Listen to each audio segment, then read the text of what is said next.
happening, world? What up, world? As Tommy would say. As you see, we haven't got Tommy this week. We've got a special co-host guest. You know him as MCCOMB. I know him as Mcbrush. What is happening, Sean? McBrush it is. We'll go on McBrush today. It's good to be here. So, yep, Tommy, as we know, he's a part-time tire-kicking podcaster. He says his heart's in it. This is what he wants to be, a podcaster, and there he goes, jetting off to the Gold Coast. Because he's scum. Oh, before we start, by the way, I'm not very good at this intro, by the way, because Tommy usually does it, but we are sponsored by Dragon Claw Whiskey, the best whiskey in the game. Sean, you've had some? I've had some. You enjoyed it? It was good feedback from myself. Enjoyed it. But yes, so get your hands on Dragon Claw Whiskey. It's unbelievable. Chris Crook's the man. Yeah, so Tommy is in the Gold Coast. He's doing sparring. He's sparring a world champion. Forget the guy's name. Do you know the guy's name? From work. It was on as Is it David Nike? No? Is it? Forget his name. But anyway, he's over sparring him for a couple of weeks. The man gets the best breaks in the world. Who gets a here? Let's go over to Gold Coast for 2 weeks, and spar world champion. Get paid for it. Get paid accommodation. He's living the life. Jay Abatea. Yeah. Yeah. So he's world champion. He's sparring him. He's giving him good rounds. But you've been to Gold Coast. You're a man that has dabbled in the Gold Coast. If you haven't, we touched on it lately in the live, but all of you weren't there in the live. So let's hear about Gold Coast. I'll tell you what. I'll tell you one thing about the Gold Coast. I'll not be back. I'll tell you why. I owe a fine they gave me a fine for being a public nuisance, and I'm not paying it back. So What was the fine? $756. $756. $756. That's not too bad Too bad considering. What was it you're charged with? Sorry, let's explain to the viewers that aren't aware of the McComb McBrush scandal. So he was in the nightclub. You went over. You were captain of the Commonwealth team. This man was high level in amateur. He got picked to be the captain of the team, go over to Commonwealths, and he got beat. And Beat by England on split the season, and all the lads, obviously there's a big Irish community in the Gold Coast or in Australia anyway, and a load of the lads come up here I know from back home to support me, and they came up from Melbourne and stuff, and I met up with the lads after. Where is Gold Coast? Gold Coast would be Brisbane. Oh right, Okay. Brisbane area. And what happened? And we went to this nightclub called Sin City, but they're all dressed in bikinis, all the women who work there, so I was trying to get someone's attention to get a drink, and she took my drink order, and then by the time I was standing there for a good 20 minutes waiting on it, and then I got her attention again and slapped her on the shoulder, and she was like, "You can't touch bar stuff." So I got fucked out anyway, and I went back round to the front of the door and fucking started a fight with the doorman. Why'd you start a fight? They wouldn't let you back in again? They were trying to take my accreditation off me for the village, to get in there to the village. So was this a village bar? Nah, it wasn't a village bar. See the village, see your accreditation, it's like a passport, it's an ID. So it has all your details on it, and it gets you in there to nightclubs. They scan it, a wee scan system, even in like the whole of Broad Beach and surfers parties. So it was sweet that way, just to get in. It was handy, just to get in there. Plus, you needed to get in there to the village, so that was. Before we continue on, what's a village like in them kind of places? It's, you know what? I enjoyed it more before competition. It sounds stupid because it's all you can eat, right? And we're obviously eating weight, so you can't Boxers aren't eating fuck all. Ice cream, coffee, it's everything is in your. But I just enjoyed it more when I was fucking. I was more appreciative of stuff. You know, like you were getting a wee small bit of ice cream, you were loving it. If you were making the weight, you were back and eating what you wanted. Where after the competition, I got fucked out of the village for a few days anyway, so I missed probably the best part of it. But partly all the countries party like fuck. Apparently they do. Like I missed it all because it was fucked out. But apparently all the countries be partying in the rooms like fucking. Yeah, well, any trips I went to, everyone always. And once you get beat, it's game ball, and you go to the bar and you just drink for the rest of the holiday. But so you got barred from her. You went round to the bouncer, and what happened? He tried to, because I didn't want to tell him I was a boxer. You know what I mean? Because you know way people are when they say, "Oh, you're a boxer, you're a hard man." Yeah. So the doorman kept trying to check my accreditation because it tells you what sport you do, and I have my hand like that, and he put his hand out to pull it. The two big black eyes you had didn't fucking give.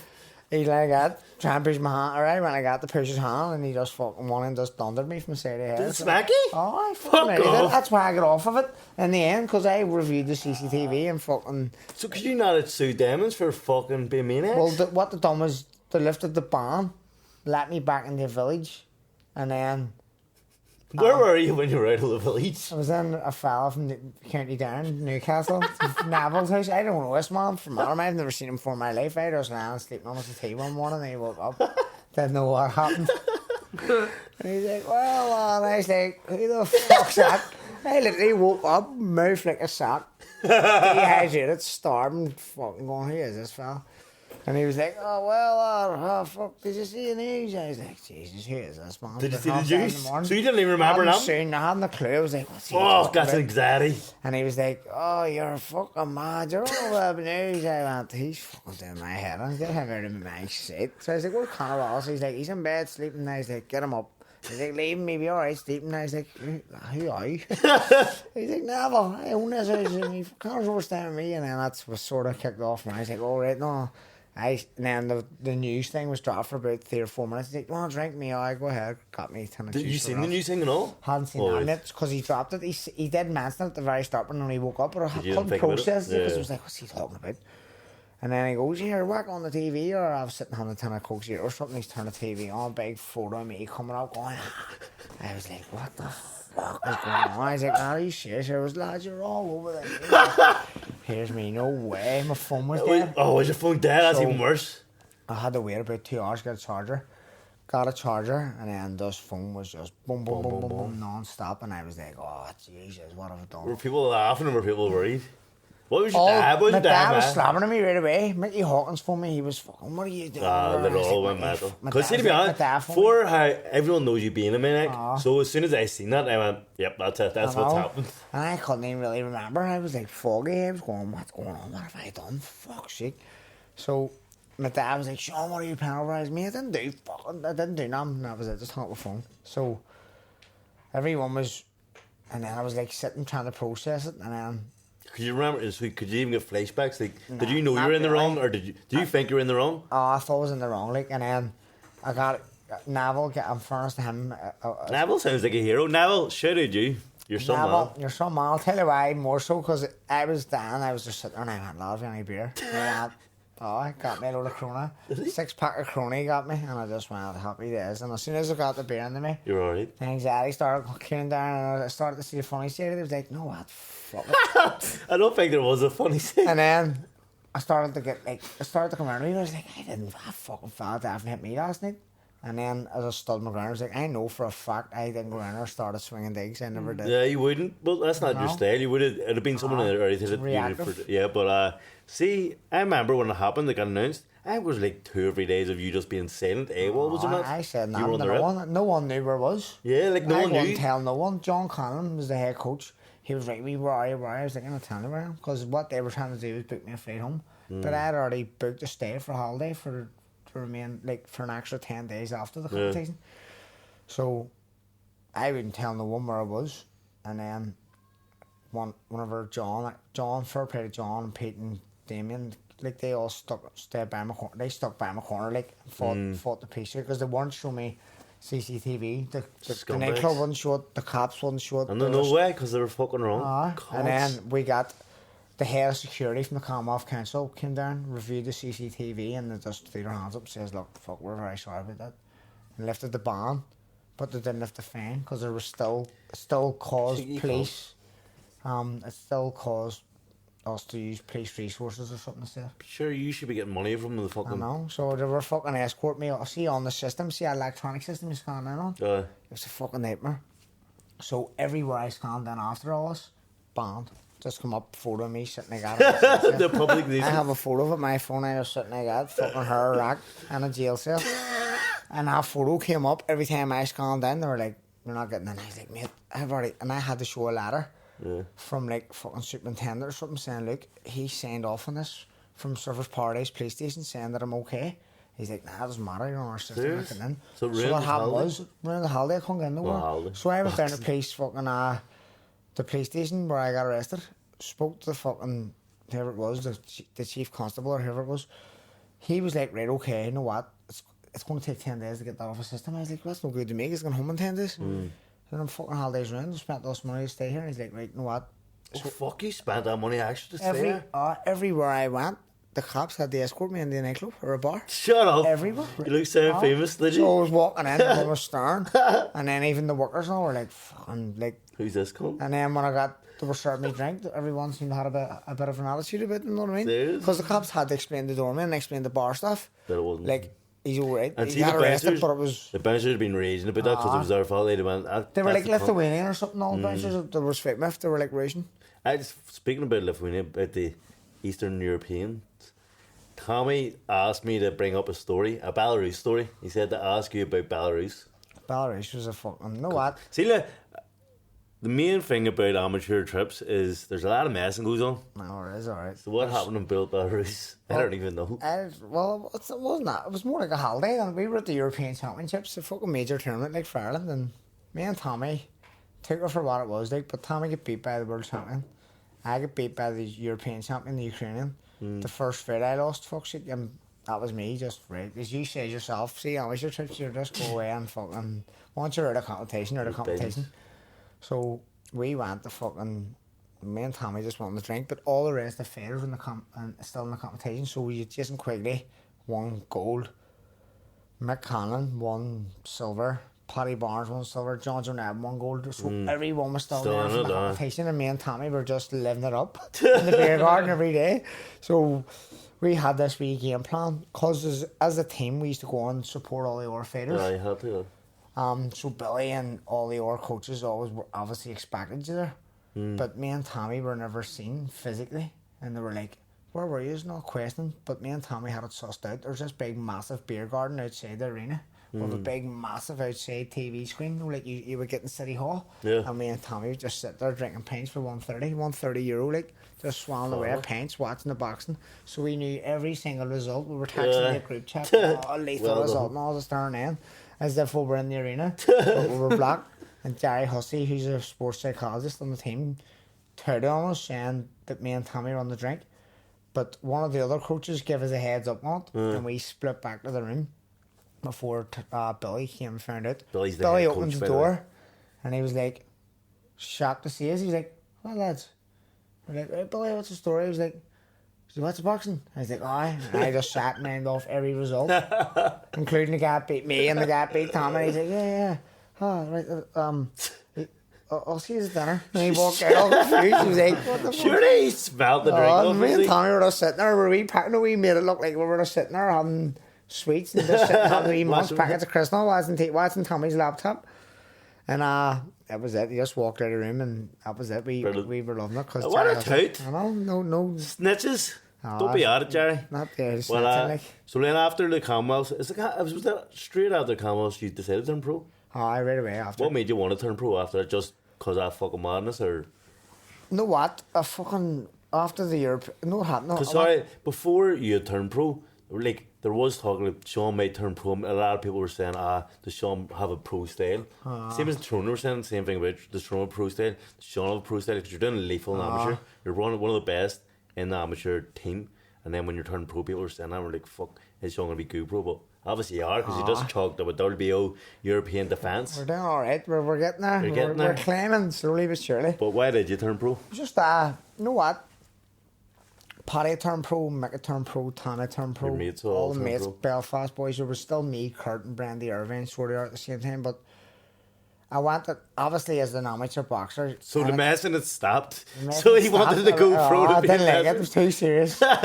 So we went to, no, what happened was, we went to the World Championships, obviously as an amateur boxer, and at that stage I beat the world champion. I beat him in the Europeans, beat him in the round robin, and he won. He was an Olympic bronze medalist and world gold medalist, European gold medalist. So he was class, the Russian guy, and I beat him twice. So I was like, right, I'm flying here. I was really flying at this stage, and I wanted to and then my goal was to be like Olympic champion. I want to be Olympic champion. So by the time I fought that Russian, and by the time I went to World Championships, the Cuban 56 boxer moved up to my weight, 64 kilos. Andy Cruz. And fucking, The I got in killer. the ring and he just boxed the hair clean off He's me. And I a just killer. gave up a dream of an Olympic gold. I just went, right, I'm never going to win Olympic gold because I'm like, Yeah. I'm not going to beat that fucking, I'm never Killer. going to beat him ever, like, ever. And he never ever lost anyway, ever. No. After he beat me, he beat everyone Now else. he's So. on the pro scene. And he's boxing at lightweight. Do you I'll know beat the gun. when I seen that weight, I was like, thank fuck. Oh, I was going to tag Gary Cullen. Oh, so it was He's a like, killer, but and then you decided to turn pro. And I think you got kind of fast tracked in the pro. Like, you were deep. I think you were in 6 rounders. From, well, I fought 1 4-rounder. Or no, 2 4-rounders and then straight into 6-rounders. I think by my 4th fight, or my 5th fight, I was fighting an 8-rounder. yeah, like, But a couple of wee decent fighters, like, I was fighting. It was like, there was a couple of like former world champions and stuff. Like, you got thrown in against good people. Like, even that Scottish guy, fucking Ronnie Clark. Ronnie I Clark. fought Tough. a guy fought for an IBO world title against your old boy, what's his name? Mamoon. Mamoon, he boxed him. Who's that? Demetrius Rodriguez. Oh, fuck, They yeah. boxed for the IBO world title. And you fought probably one of my hardest fucking That's like oppositions. Greedo. That was on my Greedo. 6th fight. I was just saying, I see for a 6 fight, that's a tough. That was an 8-rounder, my 6th fight. Is there anything during being pro that you miss about the amateurs, or just do you think pros better, or do you think amateurs better? Because you're high level I in think they're both. both class in their own way. Obviously, like, I miss the crack on the team, being part of a team. But we were lucky enough to near enough have that in the pro game as well. I think it's The whole dying week- off now. It used to be high, like when we used to go to Marbella or Scotland or Town something. and shit like It that. was very much like an amateur scene where you all stayed in the same place and you just had the crack and messed about and stuff. But then, nah, it's stripped off. Now we're in it's drifting Dublin, it's off. going up and down. It's Up not and as. down, it's different now. Like, But obviously traveling to all countries, experience and all that shit was good. It was Mm. lethal in amateurs, and you miss that. But at the time, you hate it going to all countries Yeah. eating shit food and all. You go, ever see in amateur if you're in the Irish team, not if you're traveling for like Ulster teams or anthems. You go to They're the best ones. you go to lethal hotels, you get the nicest food, you get easy fights. You actually get some spending money at some trips, and like you get looked after. You go in places, nice restaurants. But if you're in an Irish team and you go to all these championships, you're in like- fucking the ghetto of ghettos, because obviously all the boxing. The best boxers are going to be from the roughest areas, so all the competitions are all in the roughest fucking areas. You get the worst food. Worst food, and it's just What was the worst place you've ever been to? the first Kiev, Ukraine. Kiev, That Ukraine. country- I've been to Ukraine. That country made. I don't think it was Kiev. I think it was another city in Kiev. We were eating jelly, like fish. Like, there was this big bowl of jelly with fish inside, and I was like, Jesus, I can't eat that. But I lived on pot noodles for a week. even their fucking juice that they give you, it's like pink. It's It's stinking. disgusting. It's stinking. I was the same as bottles of Coke and crisps every day. Just eating that. I was a Dropping bowl of weight. cornflakes in the morning, and then a pot noodle at night. Mm. That was me every day, near enough. And then Ray Moylan had a suitcase full of pot noodles, and he was going home. He says, "Here, can we keep your pot noodles?" He says, "Nah, and throw them in." Dad, we were all starving. There was no one lad. He brought the pot noodles with him. Miserable cunt. But so you've turned pro now. You got your. You won. When was it you won that WO European? December. December. December, You one just December. defended, and you only had what? You had 5 weeks notice that? 6 weeks? 5 weeks. 5 weeks exactly notice. 5 weeks Exactly. notice, which is a risk. Like you always want in a boxing fight, you want 10 weeks notice, but you got 5, and also as being the champion, you had to travel to his fucking where he lives, England, and then it all just looked like they were trying to fuck you over. They were. I was I worried. think they were. I think they 'Cause were. it was easy. Even his promotion company was Boxer Promotion. He was saying Boxer as they're looking to get him back on the winning ways. They've seen that you look at a loss against Gavin Gwynn and went, fuck, we'll get him. They were shocked. They were shocked. They tried to leave it as late as possible. 5 weeks notice I know. to get down to weight is a very hard thing to do. Never mind be fit for it. And they give you 5 weeks notice and thought, well, batter this guy. And Sean McComb comes in. Hang on, man, 100%. Sugar Sean. I seen an interview, like, obviously he had a good fight with Dalton Smith and it was close. And Dalton Smith's like a highly rated Yeah, he like is. prospect coming up. There's big ambitions for him. And Is then he an someone you interview. look towards next? 100%. Like, you know me and I know you, but we'd fight anyone. Like, as I say, we don't get the same opportunities they No. get. That's a big thing compared to Ireland. The people probably don't know. Ireland, England fighters get massively different opportunities. Like we have to fight tooth and nail for our opportunities. 100%. We just have to take what we're given, like, near enough. Like, so Even money wise and everything, like absolutely everything. So, but people were defending him, like, Why is that? just Hey, is it? Do you know what? Promoters, bigger promoters are going to look after their own fighter, their own countrymen. Over in England, there's a lot of fucking different cities where they can fight and stuff. Over in Ireland, there's only Belfast, really, at the minute. Now there's being Dublin a bit more, but at the minute it was only Belfast, so they didn't need loads of fighters the same. I think there's a lot to do with broadcasters as well. Broadcasting, see, like, if Sky Sports decide to put a show on in Belfast, Sky Sports don't rent equipment. They never rent equipment. The same with the Zone. They actually travel all their own equipment over, which is a massive expense before they even put the show on. Yeah, in Ireland. So if they just do it in England, then it's there anyway. The equipment's there, they just drive it there. Yeah. It's a lot cheaper. There's not enough fighters in Ireland. There isn't enough good fighters anyway to get signed by the Matchroom, the Zone. There is it's harder for us to get signed as well because they don't want to bring the stuff over. So you kind of have to either be based in England or live in England to get signed. Or be willing to fight over there. Yeah, 100%. I think BT. That's why he got that fight, because he's willing to go and travel. He's willing to travel. And that's a champion should never have to travel. Yeah, exactly. And he's going. His first defence as well. I could have, like, you can just try and get a wee easy fight, but I'm looking more at them at the stage now where I just want opportunities to fight and just. What age do you reckon you'll fight till? That's right. Could be 40 because I'll not be fighting too often. Nah, it's just I would like to get out by 33. Like, I think 3 years left. I mean, you had, I'd say, one of the worst spells in boxing history about a year and a half ago. I ain't going for myself now. Oh, it's rough, like, because you're up and down Dublin every day training, and you're just told, here, you're going to fight this date. And I'm like, right, training for it.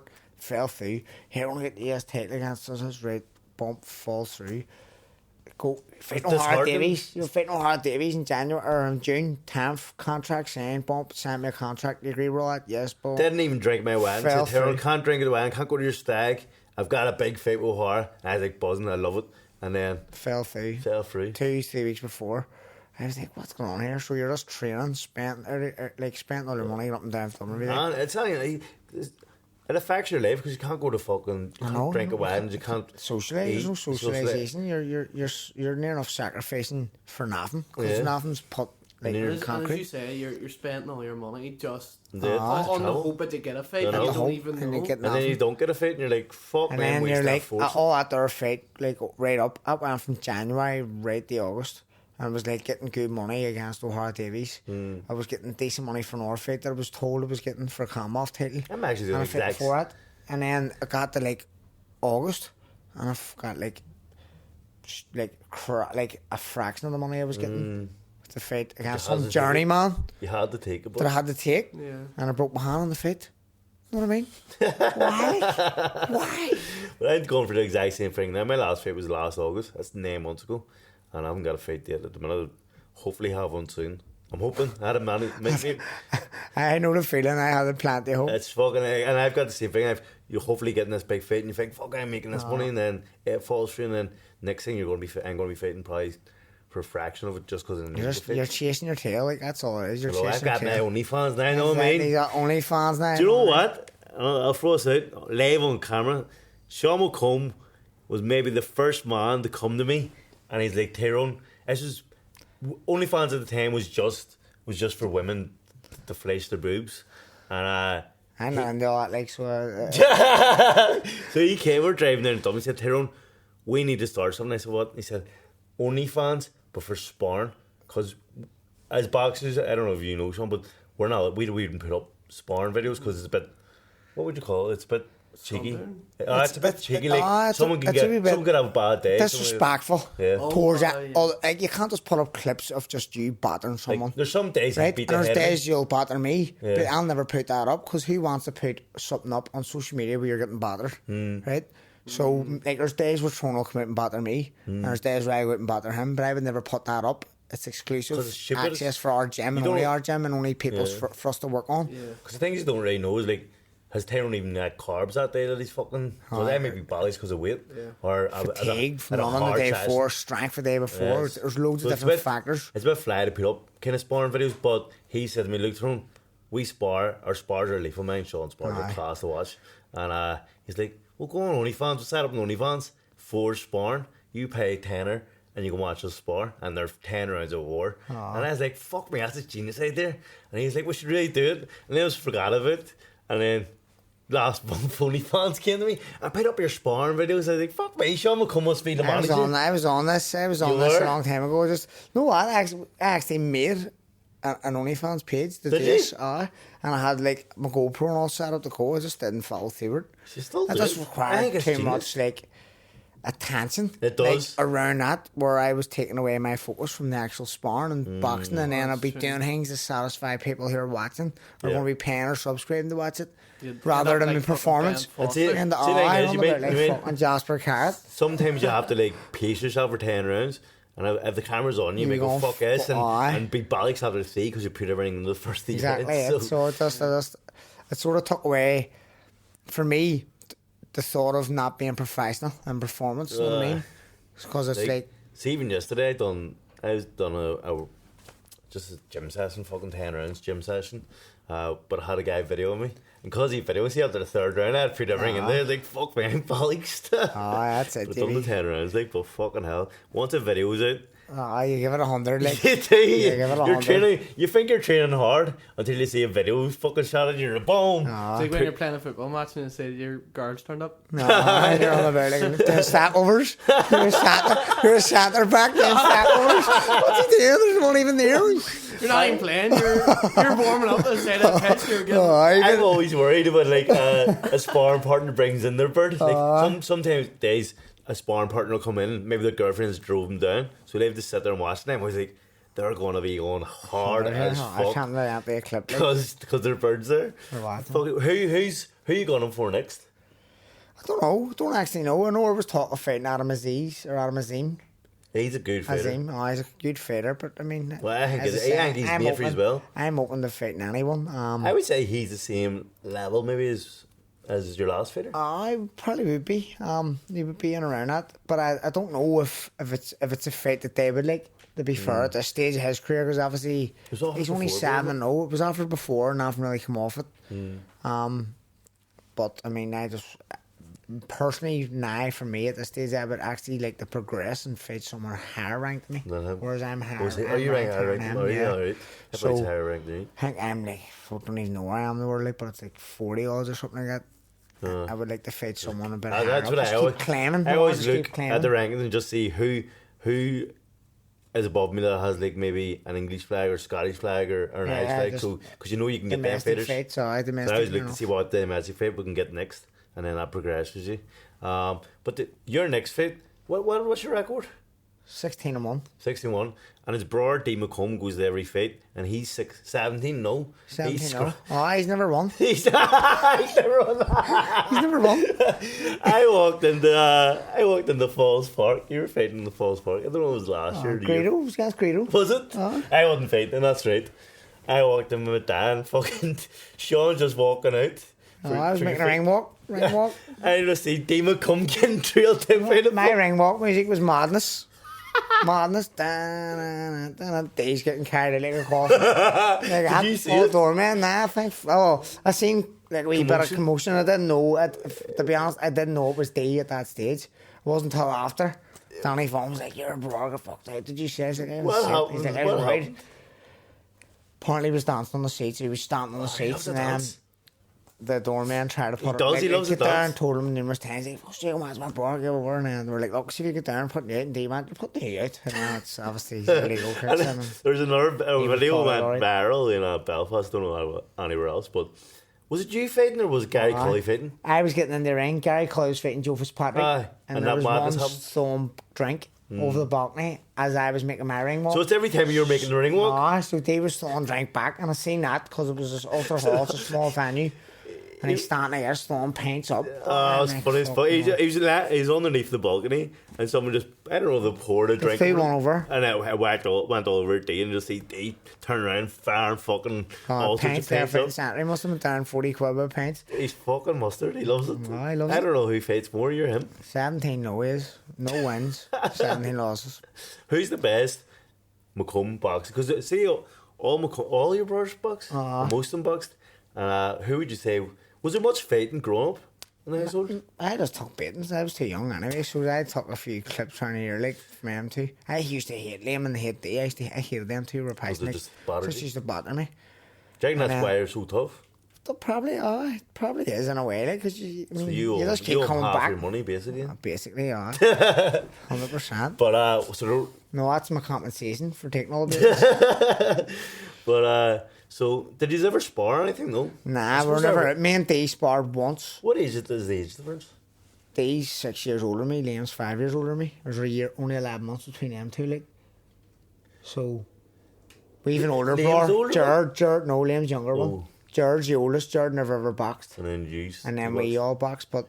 Was there pressure after, like, going into boxing after your brothers? Because your brothers done well, they were all iron champions and stuff. Was there pressure on you? I think so, I think there was a wee bit of expectation. I actually seen someone in the documentary, your dad, saying you weren't great at the start. Nah, I wasn't. I was talented.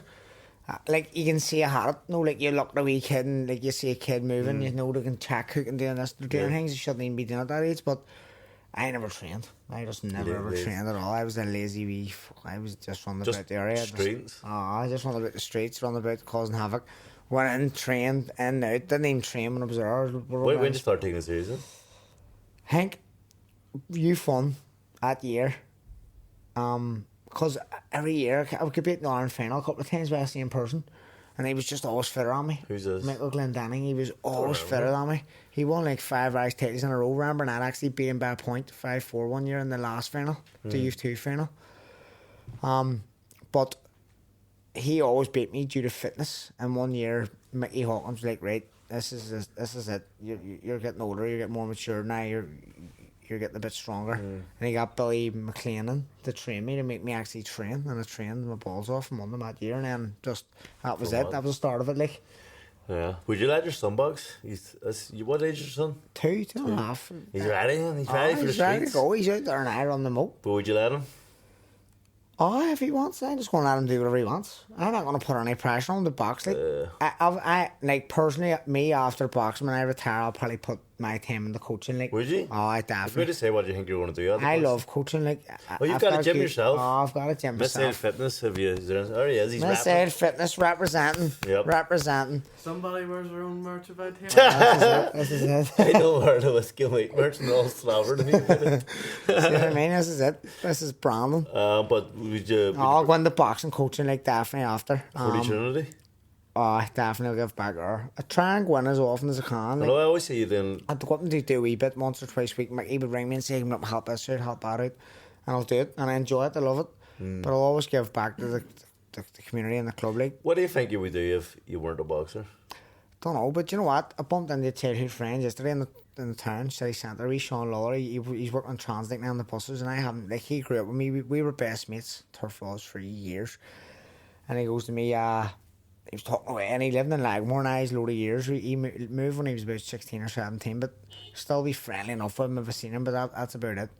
Yesterday was the first I've seen him in a long time. He says, "Here," I was talking with him. He goes, "Here, I didn't know your Steve was in jail." My cousin, who I grew up with, and I was like, "Oh, he's been in about a year now." He's like, "Serious? I only found out there last week. What's the crack with him?" He's talking about it all. And then as I was walking away, I was like, "Rusty," I was like, "This is well, you fucking stuck to that boxing because you'd have been in jail with him." And you know what? So? Nah, I don't know.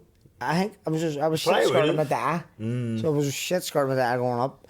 I did get into trouble, but I don't think it would have turned out that way. Like, but I wouldn't have been. I don't know. I was very stubborn towards doing any work, any sort of work. Even when I was in school, it was like I was telling the teachers what I'm gonna do. They were like, "I was like, I'm gonna be a boxer." Even when I knew, in that stage, I wasn't trying to be a boxer. Yeah. When did you know when did you think you were going to, like, and obviously you're lethal at amateur. See, when you were lethal at amateur, did you think this is going to be my career now? Or did you think it was when you were pro? When I won the first Irish elite title, and I went away to, I didn't know how good it was internationally. And then I went away to, like, my first multi-nation tournament with Paddy and Mick and others. Mick got beat his first fight. Paddy got beat his first fight. Kazakhstan was there, all top nations there, and I got a silver medal. And I was on funding right away. And I was like, Jesus. But I was going to attack at this stage. I was doing like a sport diploma. I was on the beak half the time, like, but I was meant to be doing a sport diploma, and then I got the funding, and I just stopped going back around. I was like, right, this is it. I'm gonna focus on this because I'm getting paid for it now. You know what I mean? It was the first time. Beak means ditching school, by the way. Beak, go on the beak. I used to go on the beak from Mass as well, but from Mass, we can catch you still. My eyes go right, get you down to Mass. I'll be down behind me, right? No swice, run down, stand in the corner, your bottom shops, wait on my bypass, and then happy days. We used to have to walk. Kachi had to go to Mass. We didn't have to go to Mass, but we used to go with him. And we used to have to run round, see who the follower was, and then run back. See what colours we and then we'd go back and his man would be like, who was that priest? And we'd be like, follower Neil, he was wearing fucking whatever. And then you're like, right, sweet. I trust you, right, see you later. Well, they didn't go themselves. They're fucking sending the kids round, and they're like, fuck's sake. I used to stay at communion, like, and then try and... Yeah. As soon as communion's done, that's... I was away. Game ball. I wasn't even there. I was fucking... I was a wee altar boy and everything. Serious? I was the worst altar boy in the world. I was never allowed to be an altar boy. Don't know why. My dad used to tell me. We all know why. I want to be an altar boy. You pay for it. I knew people who were in, like, up in Turf Laws were altar boys and were getting money for communions. And that's why I went in. I want money. That's why I went in. And then my dad was like, you're not being an altar boy. He would never allow it. Just would never allow it. Really? And I was like, why? He's like, a devil hunts you. And I fucking used to shit myself. Even when I was like 10, 12, 13, I still believe it. Devil. I was like, devil will hunt you. Fuck that shit. Yeah, like I heard that rumour about the funerals and the community. That's the job for me because as a kid you have no money. You want the fuck money somewhere. Foxy was on about cracking fucking milk bottles and getting them back to the shop. Get 5p off a lemonade man every time you cracked a glass bottle. That's right. I was cracking them like fuck. What about Tommy? Tommy going to Gold Coast. And Sean, this is not one word of a lie. He went up to get upgraded to first class or whatever, and there was a bid going on for the seat. You know, to do £300-400. His bid, he went up to staff here, 20 quid quid to get a seat for business class. He's fucking a trump. He is a brass now. He sent me a video for you. Did he? Yeah. We'll play it now. That's it. Can you play us on? Yeah, I'll put it on. Okay. I'm excited. Oh, look at him with his wedding ring and all, man. What is happening, people of the world? It's your host, Tommy Mac. Unfortunately, I won't be with you this week because, as you can see, I'm down under in Australia. But Tyrone holding the fort, Shawnee Mac is filling in, and I hope to God Tyrone McKenna's wearing whiskey and weight merch. Fucking Jesus. I see him on Instagram. He's wearing every other merchandise but ours. But folks, enjoy the show. Shawnee Mac knows the crack. Hope you all enjoy it. Hope you all subscribing. You're a bar. And I'll see you in a couple of weeks. How funny would it be G'day, mate. if Tommy went out for a pint and got arrested for the same reason? I would love it. He should do something just to fucking. We're going to need to keep an eye on the fucking news. Tell me, he should do it. We've talked enough. Let's see how long this has been. It's been 40 minutes. We've talked enough shit. We're going to do a Patreon where me and Tommy are going to have. Or me and Tommy. Me and Sean. And Tommy. I was going to say Tommy's looking funny. The fake Tommy. We're going to do a quiz. And it's a Tommy quiz. So Tommy has sent Sean, our producer, questions. We're going to do the quiz. If we get ones wrong, there's a serious amount of disgusting shit for the forfeits. So exciting times. Thanks for tuning in. Subscribe, share, follow, and follow Patreon as well. It's only £2 a month. And then get yourself a Dragon Claw and get black. Thank you, and see you next week.